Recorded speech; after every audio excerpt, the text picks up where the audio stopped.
Murakoze cyane munyamakuru wa Contact FM, uri umunyamakuru wa kataraboneka. Mu banyamakuru bose nabonye ku isi bambaje ikibazo nk'iki, kambibwire nibwira abanyarwanda, nibwira n'isi yose wundi we. Natangiye ndi umusaza wa kera, umusaza w'imyaka 250 mu bwonko, ariko urebeye inyuma nkaba ndi umuvubuka ufite imyaka 47. Bityo rero nkaba nitwa Barafinda Sekikubo Fred, nkaba ndi umunyapolitike w'amahoro, umunyapolitike w'amahoro w'i Kanombe, umunyapolitike wa kataraboneka koko. Wamukura he? Wamukura i Rwanda mu misozi igihumbi mu Rwagasabo.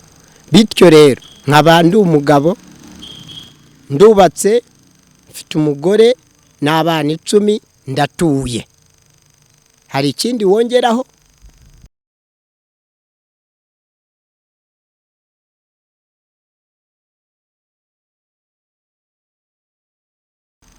Icyo nacyo ni ikindi kibazo cya kabiri cyiza cyane. Wabanze no kugikorera ubugororangingo kabisa. Ndabemeye kabisa. Ndabonye ko kino kibazo umbazize kabisa, nanjye ndumva ari umusemburo uhuye n'undi. Icyanteye gutanga kandidatire yanjye rero muri uyu mwaka wa 2017 mu Rwanda, nshaka kuruha umurongo runaka bishingiye ku mpamvu nziza nyinshi 200. Nandikiye igitabo, nafashe ikaramu n'igitabo ndandika kugira ngo mbanze ndyohereze umusaruro wanjye abanyarwanda. Niba ubona ari mwiza bazawukunda. Bityo rero nibamara kuwukunda, ibyo nzakora cyose kizashoboka. None icyatumye nyitanga rero nuko nabonye ko ari cyiza kino gitabo, Ruda Statutory Information Basing here in Rwanda. Ruda President Barafinda Sekikubo Fred, umusaza w'ukuri utarya iminwa. Bityo rero kandidatire yanjye kuyitanga byari bikwiye, nshingiye ku bunararibonye mfite bw'imyaka 47 kuva igihe naboneye izuba ku itariki 11 z'ukwa mbere mu 1971 Kanongere mbitsindagire. Ibyo ubwabyo ubunararibonye mfite n'ukuntu abantu bangirira icyizere mu gihugu hose, abakuze, abakiri bato, abasaza n'abakecuru bose barambwiye, dore Barafinda uri perezida wa Ruda, waritse uratekereza cyane byimbitse, tukugiriye icyizere. Andika nanone ujyane kandidatire yawe hariya muri komisiyo y'amatora, ubonane na Profesa Kalisa Mbanda, uyimuhe mu ntoki ze, hanyuma uzabwire na RGB igutunganyirize vuba igitabo cyawe. Hanyuma nigisohoka kandidatire yawe usohoke nk'umukandida ufite ishaka riganza andi mashaka yose Ruda. Ariko Kalisa Mbanda yanyongeye andi mahirwe gutanga kandidatire yo wigenga nanone.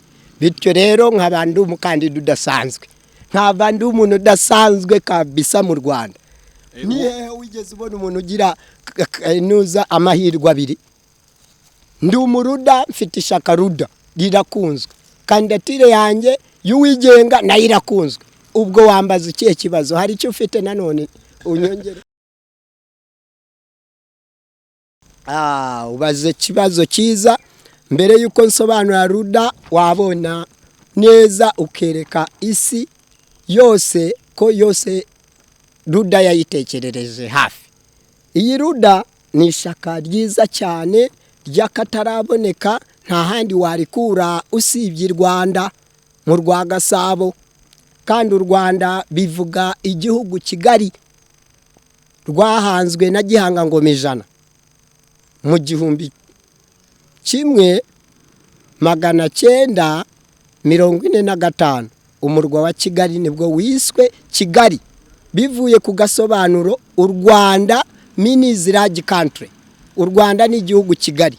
umurwa mukuru nawo baje kuwita Kigali mu gihe cy'intambara y'isi ya kabiri nubwo u Rwanda rwavutse. Niyo mpamvu kubera nduzi neza natanze kandidatire. Wasubiramo ikibazo warumbaje? Iyi mapu, iki kirangantego cy'abaruda, amahame yacu ni meza cyane. Turifuza kurengera gakondo nyarwanda. Gakondo nyarwanda ni ukuvuga iki? Ikintu cyose cy'abanyarwanda gihanga ngo mizana yadushigiye, Imana yatwihereye nk'impano itacuruzwa, itaguranwa, y'abanyarwanda bariho icyo gihe n'abazabaho kino gihe. Ubwo natwe tukavuga duti twabariho n'abazabaho. Ubwo ababyeyi, abana bacu, abuzukuru, abuzukuruza, ubuvivi n'ubuvivure bwose ntibuzasoreshwe ubutaka gakondo kanani y'abanyarwanda. Icyo ni icyambere. Icya kabiri, tuzakuraho imisoro ku munyarwanda wese udafite igishoro cya miliyoni 6 abanza akore, agire nuba nararibonye muri ako kazi akora amaze gushinga, hanyuma natora mitendera ageze igishoro cya miliyoni 6 abone gutangira kwitwa umusoreshwa muto. Ibyo narabishushanyije hano hasi muri iyi mobile office yanjye, bayita mobile office, ni biro ngendano. Uri bubikenere nabyo ndi bukore mu nganzo mbereke.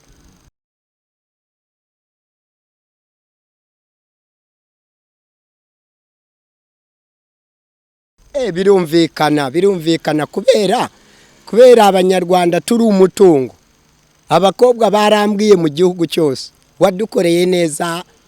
Bwana Perezida wa Ruda Barafinda Sekikubo Fred, umunyapolitike w'amahoro, umunyapolitike mwiza wakataraboneka we Kanombe, ngo ibyari byo byose twamaze kukubona kuri umutungo bwite w'abanyarwanda, natwe kandi tubizi neza ko turi umutungo.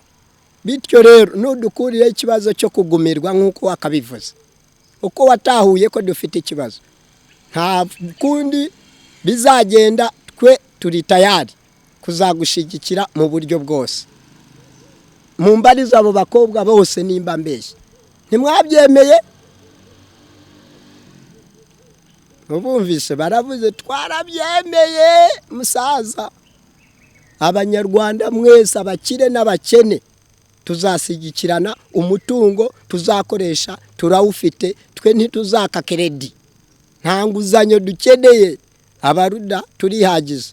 Mwese ndabahamagarira n'abandi bose amashaka yose mushigikire Ruda nkuko abaruda bafashe icyemezo. Ubu bose batanze imikono yabo kuri uru rutonde rwa kandida wigenga.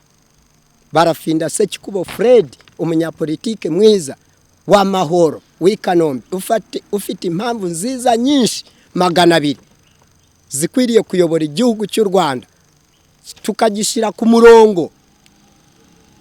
umurongo udahetama, umurongo nyamurongo ukuriraho abasaza n'abakecuru imisoro ku byo bazakora byose, bazagira amasaziro meza, kuko bakoze byinshi kuva kera n'ibitugezeho nibo babikoze. Rero rubyiruko, nta mukuru utagira mukuru. Namwe muzaba abasaza nk'abari abasaza n'abakecuru, katubatabare. Bityo rero nibageza imyaka 50, nta musaza n'umukecuru uzongera kuzajya asoreshwa ku kigereranyo gito, ahubwo tuzanabubakira n'amazu abatazaba yafite, hanyuma tubiteho bazagire n'amasaziro meza, izitwe pansiyo y'abasaza n'abakecuru. Natwe turabashimye, murakoze cyane, mukomere cyane.